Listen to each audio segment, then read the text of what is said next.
کبلی د خدای لیدل غواړي ولی دې مسما پښه طائر سے حقان دې. ونعوذ بالله من شرور انفسنا ومن سيئات اعمالنا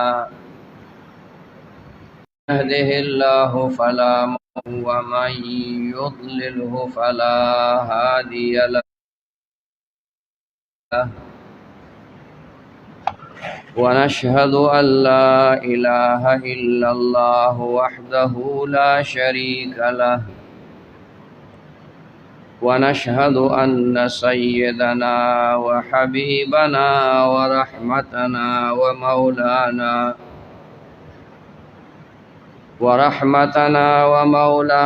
محمدا عبده ورسوله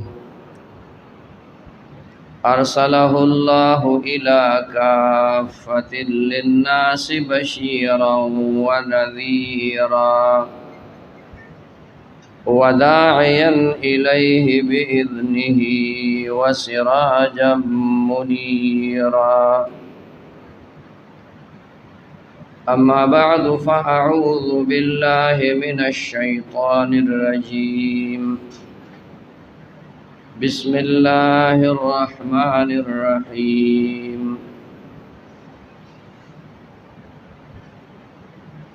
قد أفلح من تزكى. وقال رسول الله صلى الله عليه وسلم: الجسد لمضغة إذا صلح الجسد كله وإذا فسد الجسد كله ألا وهي القلب. إن الله وملائكته يصلون على النبي يا أيها الذين آمنوا صلوا عليه وسلموا تسليما. درود شریف شوق سروائے. اللهم صل على محمد وآله وعترته اللهم صل على سيدنا محمد وآله وعترته بعدد كل معلوم لك. قابل صد احترام علماء کرام، طلباء عظام او د مختلفو اطرافنا راغلی په دین مینو ډیرو محترمو مسلمانانو رونو،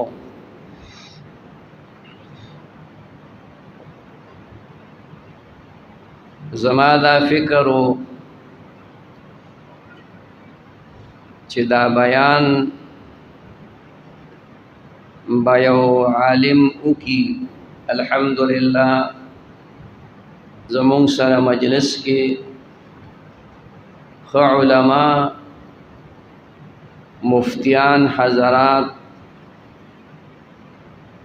دا ښه مقررین موجود دي، خو د ملګرو خواهشو چې زه یو څو خبرې وکړم، ما ورته عذر هم وکړ چې زه جوړ نه یم او نن ورځ ټوله ورځ یو ځای نه بل ځای ته دغلته غم دی، دغلته ښادي ده، دغلته حاجیان دي، نو ټوله ورځ تقریبا په ګرځېدو کې تېره شوې وه، سره د بیمارۍ نه. خو به هر حال د دوی خواهش دا او لہذا مختصر یو څو خبرې ستاسو خدمت کې پیش کوم. زمارونو دا زمونږ او ستاسو دلته را جمع کېدل یو تماشه نه ده، یو ننداره نه ده، یو جشن مناول ندی، یو عظیم فکر دے، یو عظیم سوچ دے، او هغه دا دے چې الله جل شانه زما هم اصلاح وکي او ستاسو هم اصلاح وکي. دا د تصوف مجالس دا څه عجیبه او ناشنا خبره نه ده. د جناب محمد رسول الله صلی الله علیه وسلم د زمانه نه راواله تر اوسه پورې او بلکې د قیامت پورې به دا مجلسونه قایمیږي او غرض به پکې صرف دای چې د دې مسلمانانو ورونو اصلاح وشي او اصلاح د زړه نه شروع کیږي چې دا زړه دا د هر قسم جرم گناه تکبر حسد ریا کینا بغض د دینه پاک شي. دا دین مونږ په اسانه باندې وایو دین اسلام، دین محمدی، قرآن مجید، احادیث نبویہ، دا په اسانو الفاظ وایو. خدا مونږ پورې چې را رسېدلي دي نو دې له خلکو ډېرې لویې قربانۍ ورکړي. مونږ ته اوس دا دین تیاره نوڼۍ ده، صرف خبره ده عمل ده او د باطن د اصلاح ده. که تاسو د انبیاء علیهم السلام تاریخ وګورئ نو په هغوی باندې الله تعالی ډیر لوی لوی امتحانونه او ازمیختونه راوستي. د څه دپاره؟ هم د دغه دین دپاره، هم د دغه دین دپاره پیدا راوستي وو کم دین چې نن موږ نوم اخلو. فرق صرف داو چې په دې دین کې بعضې اعمال به د هغه مخکې دینونو نه بدل را بدلي، لکه روژه هلته هم وه دلته هم ده، خو دلته د روژې ترتیب بدل دی. په کال کې یوه میاشت ده، هلته کې داسې وه چې بعضې دینونو کې هره میاشت کې 3 روژې. خو چې کوم دین یو پیغمبر ته راغلی نو د هغه پیغمبر نه پې الله پاک قرباني اغستلې وه. د دې نه یوه دا خبره معلومه شوه چې د الله دین چې پیغمبر نه پې الله قرباني اخلي نو دا د قدر وړ دی. د دې دین مقام او مرتبه اوچته عجیبه خبره نه ده چې یو سړی د زمانې کافر لا اله الا الله ووایي او مړ شي نو الله به جنت ته بوځي. دا په دې دین کې داخل شو. که د دغې نه مخکې دی مړ وی جهنم ته وته. دا د دې دین برکت دی. نو په مخکې انبیاء علیهم السلام باندې د نوح علیه السلام نه راواخله د نوح علیه السلام تکالیف،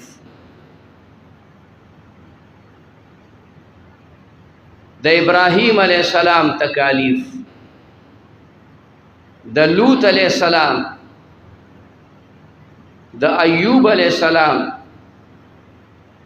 د حضرت زکریا علیه السلام، د حضرت یحیی علیه السلام. د دې یو پیغمبر د دوی حالات که وګورئ نو الله جل شانه په دوی ډېر لوی امتحانات او سختۍ راوستلي. ایوب علیہ السلام د الله پاک یو نازول پیغمبر او د ابراهیم علیہ السلام په کړوسو کې راته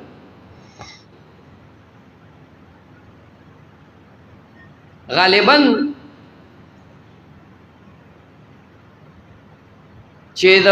حضرت یوسف علیہ السلام نوسی دا غمور نو ډیر خاندانی لحاظ سره لری شو کافی فاصله وا په مینس کې خو الله ورته نبوت ورکړو په دې عراق کې یو علاقه ده موصل ښار ورته وي هغه موصل ښار کې یو قصبه ده نینوا تقریبا خالیه ده هغه زمانه کې هغه نینوا ښار ته الله پاک یونس علیہ السلام را لے گئے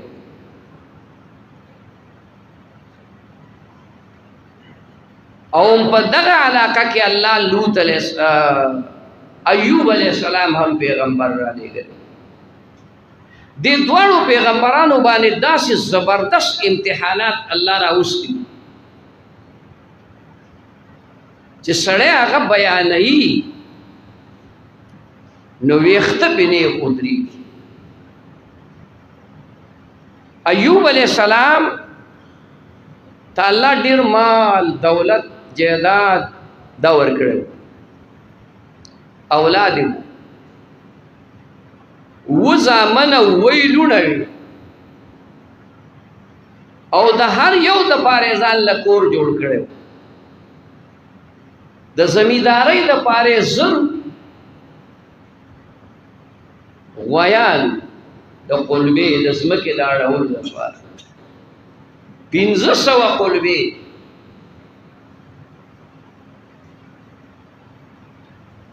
وزره ګړي بيزي وي 3000 اوخان او په زرګونو باندې داغه وخت په تقاضا غوا وغیرہ بشمار دولت هم الله ورکړو پیغمبر هم دې الله دولت هم ورکړو یو ورځ په ذهن کې یو خبر رااله زړه کې یو خبر رااله خله باندې نه دی خو د پیغمبر شان ډیر اوچتی نو الله کله کله هغه وړه خبره د پیغمبر د پاره ډیر لوی نو چې یاره زما په شان مالدار او زما په شان دولتمن او زما په شان د اولاد خاوند دا به بل څوک دی دا زامنو له بیل بیل کورونه او بنگلې جوړې کړې نو یو زوی وي چې موږ تاسو ټول له دعوت کوو دعوت یو تاسو ټول راشئ اوس دغه و زامنو ویلونه وی او بیا د زامنو خزی وی او بیا انوسیو دا خو یو لوی پورا ځان له قبیله و مستقله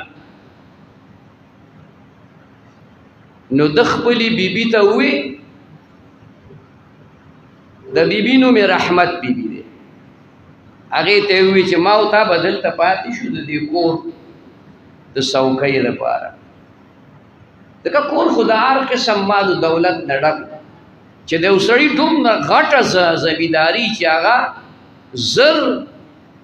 غویان د زمیندارۍ لپاره ساتي او په زرګونو ګډي بیزي اوښان دا وي خلې دولت په دې کور کې هم څه پراته وي که نه وی تاسو ټول لاړ شئ اول ته روټۍ به وخورئ بیا چې تاسو فارغ شئ راشئ نو موږ به لاړ شو دوی چې تللي دي او روټۍ ته ناست دي شروع یې کړې ده پورا آبادی پہ اللہ دپارا نہ کینولی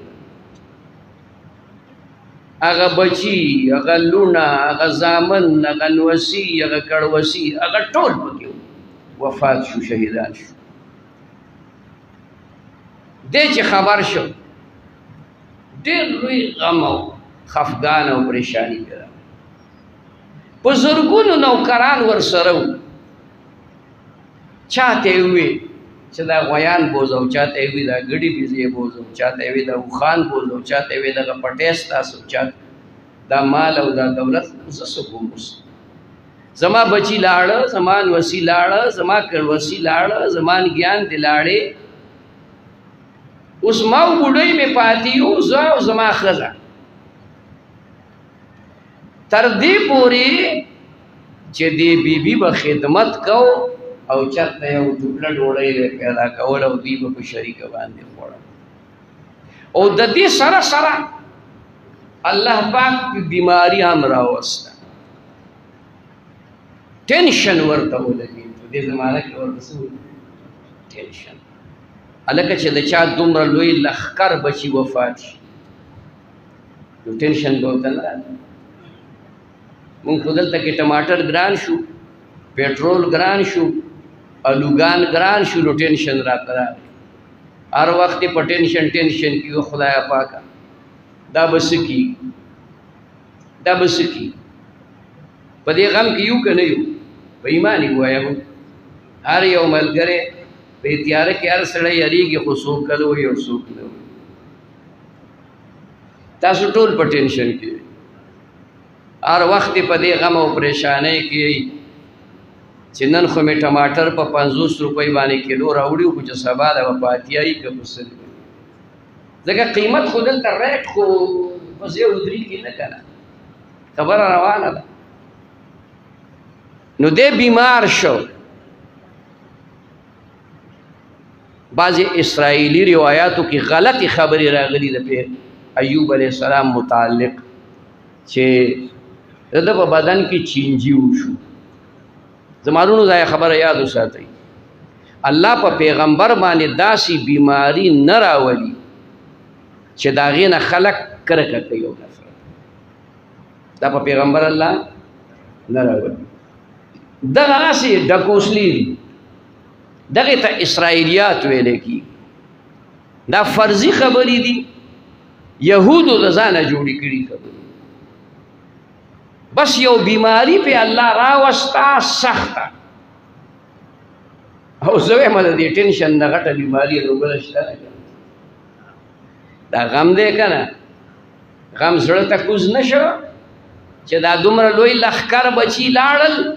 او دا مال و دولت نخلاص شو دا دینا غٹ یلکا ما استانا چه تا یو 50 روپیو لگیش 50 روپیو چې په کومه لار تللی یو چېرته په هغه لار پرېوتي نو کم 50 پیرې په هغه لاس ونیسي خوا دې خوا ګورو چې چېرته په دې بوټو موټو کې خو به دا 50 پروت نه یو 50 پسې بیا خوب نه راځي د هغه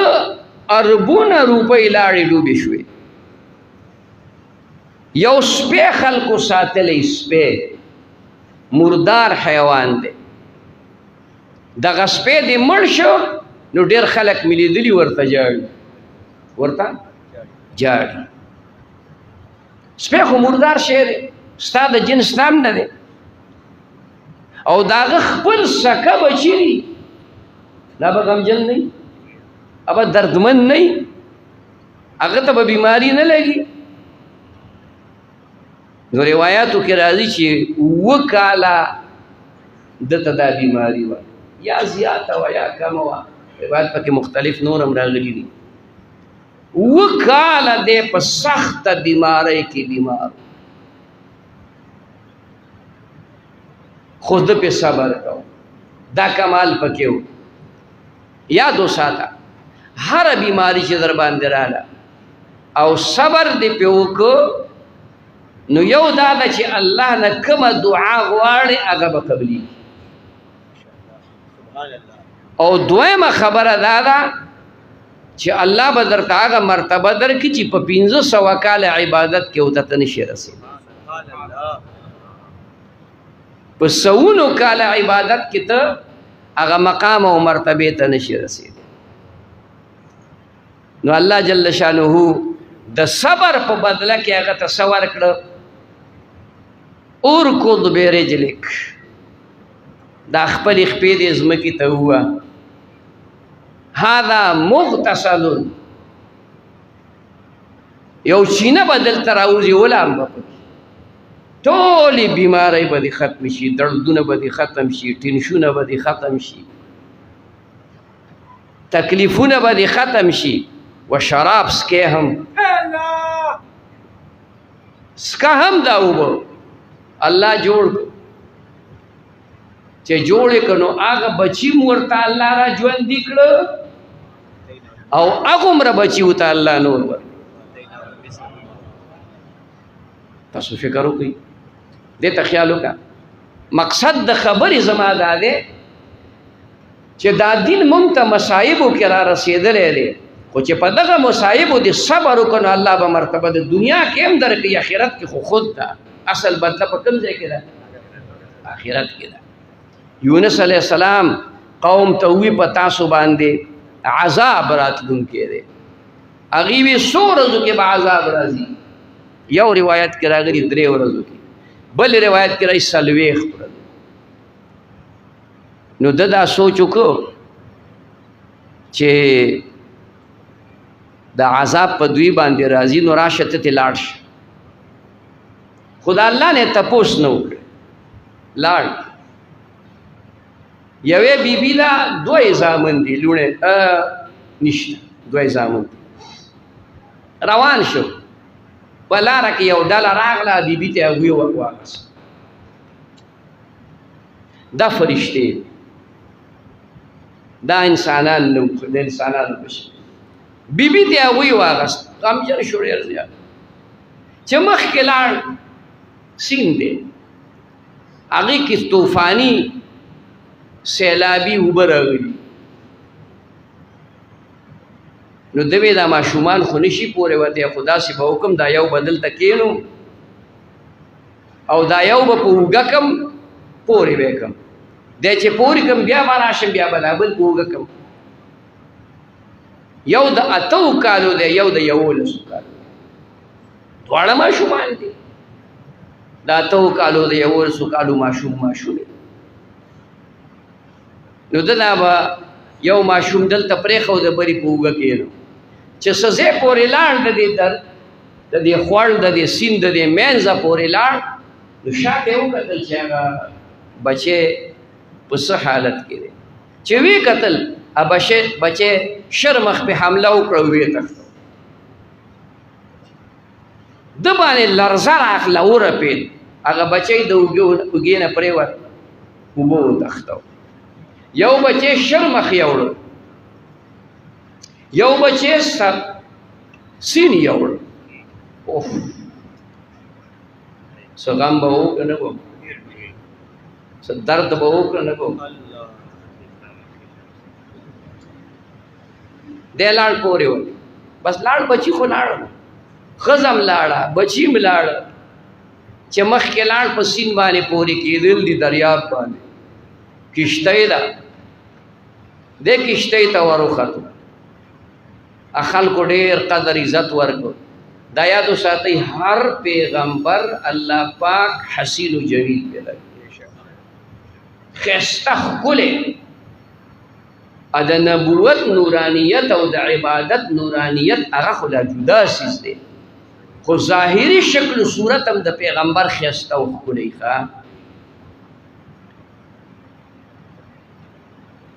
نو هغه لږ چې مخکې کشتۍ لاړه، نو ګیره شوه، ډوبېدله. نو هغه ملاح وایي، کشتیبان وایي،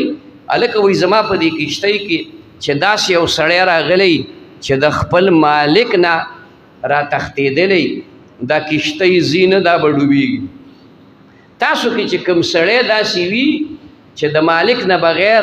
د اجازت نه راغلی دی، نو هغه دې دریاب ته ودانګه، یخه خو به مړ شي، خو دا نور په شلګونو خلک به بچ شي. ده وی خو زه یم، بس د فورن خبره چې ما ته خو الله نه ویلي نه مې د الله نه تپوس کړی خدا سره روان شوم نو چې هسې په دې خلکو عذاب راځي راشه د دې عذاب د ځای نه اوسم حالانکه د الله قانون دا دی چې په کوم قوم عذاب راوستی دی نو پیغمبر یې د هغه ځای نه محفوظ مقام ته بوتلی خو ده تپوس نه و کړی بې تپوس راغلی وی هغه ځای ای چې ورته وکتل نه ته خو ډېر ښکلی سړی قرعه یې وکړه خسڼه یې پرې واچوه هغه د ده په نوم راوخت بیا بیا بیا څو پېرې خسڼې وه د ده په نوم به راکړه ای پوه شو چې اوس چل شته بس د دریاب ته ودنګل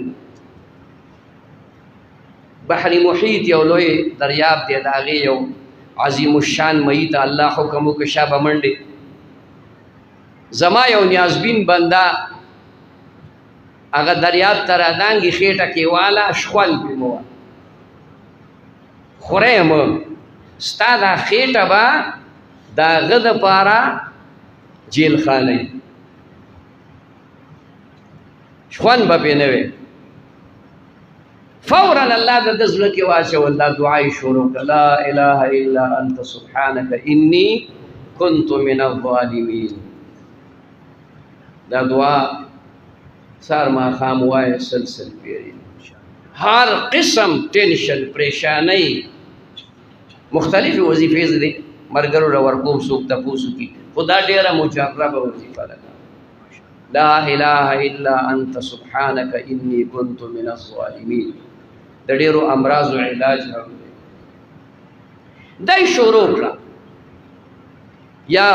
یوه هفتې وویله یا څلوېښت ورځې بس الله پاک معاف کړو مئی ته وی وی بارې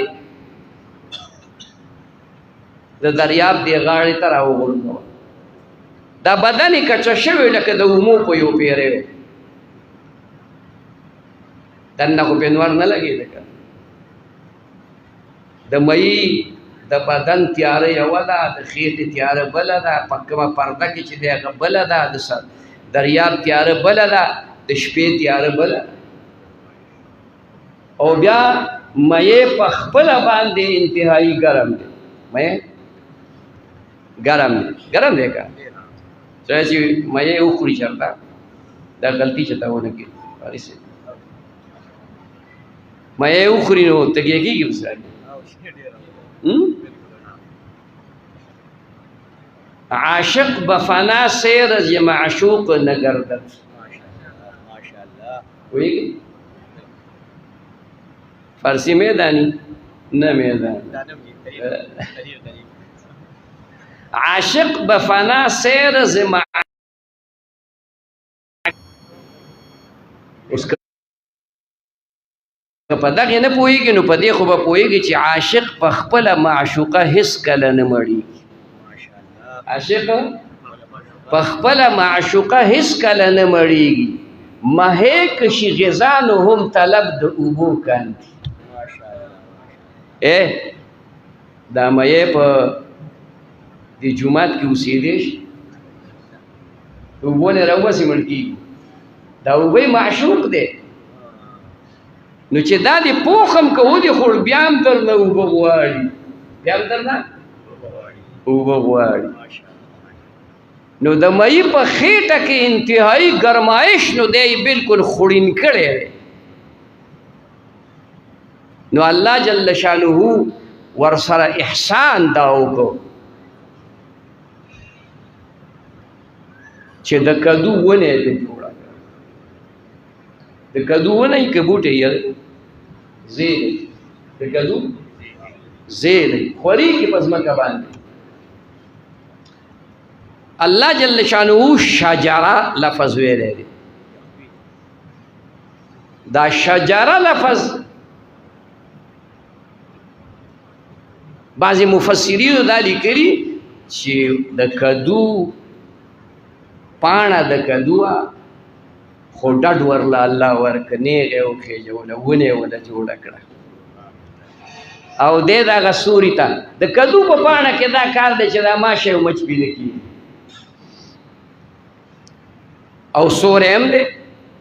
د ده بدن خو خوړین شوی و نو که د انوار پې لګېده خو بیا ویلې کېده لہذا یو اوسی په لار کې د هغې نه خپل بچی ورک شوی اب په بچي پسې ګرځېدله دی خو په پاڼو کې پټو نو هغې څه فریاد واورېد اوسۍ روانه د خپل بچی ګوري نو چې فریاد یې واورېد ورنږدې شو چې دا جوړ زما بچی دی الله جل شانه داسې وکړه چې د دې اوسۍ دا تیینه دا یې د دې خولې ته راوستل بس د هغې راودل شروع یو څو ورځې تېرې شوې په یې خو ډېر طاقتور شی دی هلته کې د کدو هغه اثراتو دي او دې خوا پی بدن یې کلک شو چې کلک شو نو بس راپاڅېد راروان شو هر څو ورځې تېرې شوې اووه ورځې تېرې شوې یا ډېر راروان شو چې راروان شو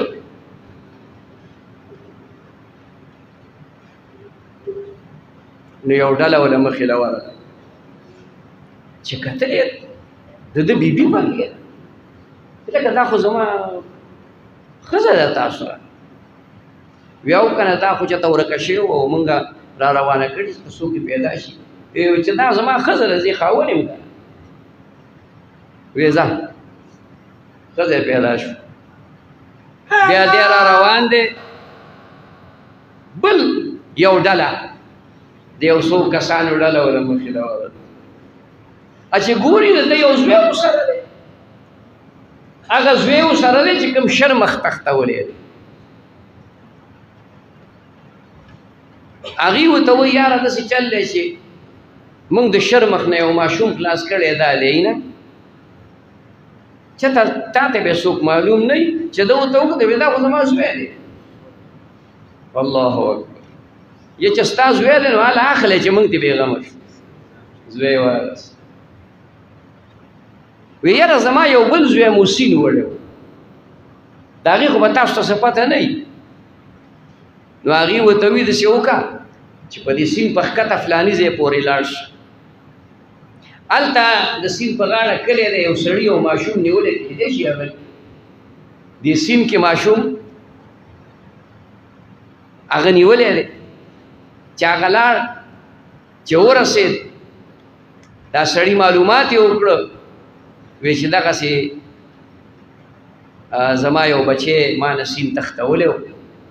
هغه وی رابیخ کولی وی دا خو نه دی وی دا دی که نه الله ولا بیبي م واپس ورکړه زامن یې م وله واپس ورکړه صحت یې م ورله ورکړه دا ټولې سختۍ د څه دپاره تېرې کړي د دین دپاره ټولې سختۍ څه دپاره تېرې کړي د دین دپاره د دې مقصد دپاره چې الله جل شانه زما په واسطه باندې زما په ذریعه باندې زما دې قوم ته هدایت نصیب شي د دوی اصلاح وشي د دوی باطن پاک شي زما وروڼو دغه د پیغمبرانو طریقه به د قیامته پورې مونږ چلو دا به زمونږ لارې چې زمونږ محنت بدایي کاغت ته د دین په هره لار کې که ته د علم په لار کې مدرسه دی نه که ته د دعوت او تبلیغ په لار کې او که ته د تصوف په لار کې او که ته د جهاد په لار کې خو دا ټولې خبرې دا یو ځای ته راغلي دي د یوې چینې نه بیل بیل لختي وتلي یو ملګري ما ته خبره کوله وی مونږ په کال کې چلیدو وی د سرفراز خان صفدر صاحب رحمه الله ملاقات ته ورغلو ګوجرانواله کې وی هغه بیمار و داسې ډډی والې وه وی مونږ سره خیر په خیر چې وشو الیک سلیک وشو وی بیا یې تپوس وکړو وی مونږ ته وی چې مونږ علما یو وی څنګه چې دا ټکی واورېد نو فورا نیغ کېناست سره د بیمارۍ نه د علم هغه قدرداني نیغ کېناست وی ښه نو څنګه راغلي وی جي راغلي خو په تبلیغ کې یو خو موږ وی چې ستاسو ملاقات به هم وی ښه ډېر ښکلی کار هم کړی دی بهترین کار هم کړی خو زما یو خبره وی واورئ ایک بات سنو اور اپنے دل میں رکھو خبر صدا زړه کې دا خبره کینوا ایک دوسرے کو رفیق بنو فریق مت بنو ایک دوسرے د یو بل ملګری جوړ شي کته تبلیغی کته صوفی کته عالم او مفتی کته مجاهد نو یو بل څه جوړ شي ملګری جوړ شي خپې او پوندې د بل موهخه فریق ما جوړېږه ځان ته ډله مه جوړوه چې دا زما مخالف دی نه رفیق د هغه سره د هغه په کار کې ملګرتیا وکړه نو که دا جذبه زمونږ وه او د زړه د تزکیې دا جذبه زمونږ وه یقین وساتئ خدای پاک به په لږ وخت کې مونږ ته ډېر خیر نصیب کړي تاسو ولیدئ الحمدلله څومره په لږه زمانه کې الله پاک زمونږ د خانقاهي نظام ته چې کومه ترقي ورکړې ده نو دا نه زما کمال دی او نه ستا کمال دی دا د هغه لوی ذات پرځونه ده دا د هغه لوی خدای پرځونه ده خو یوه خبره درته کومه هغه ده چې اخلاص به غواړي څه به غواړي اخلاص به غواړي نو دا اخلاص دا به زه هم او ته به هم للهیت به غواړي خالص د الله د رضا لپاره یو عمل کوم ته به هم دا جذبه لرې زه به هم دا جذبه لرم دې ته د انګریزۍ په اصطلاح کې ټیم ورک وایي اجتماعي عمل که دې اجتماعي عمل کې یو سړی لږ غوندې سس شي او لرګی دې په اوږه اخیستی دی لسو کسان او یو سړي پکې ځان سس کړو دا نهه واړه به چې کوم دی نو خوږېږي او هغې ته به تکلیف رسي نو دا جذبه به موږ که خیري لرو چې موږ به د ځان د اصلاح دپاره کوشش کوو او د بل د اصلاح دپاره به هم کوشش کوو انشاءالله که دا جذبه زمونږ وه نو دنیا به مو هم ښایسته آخرت به مو هم ښایسته دغه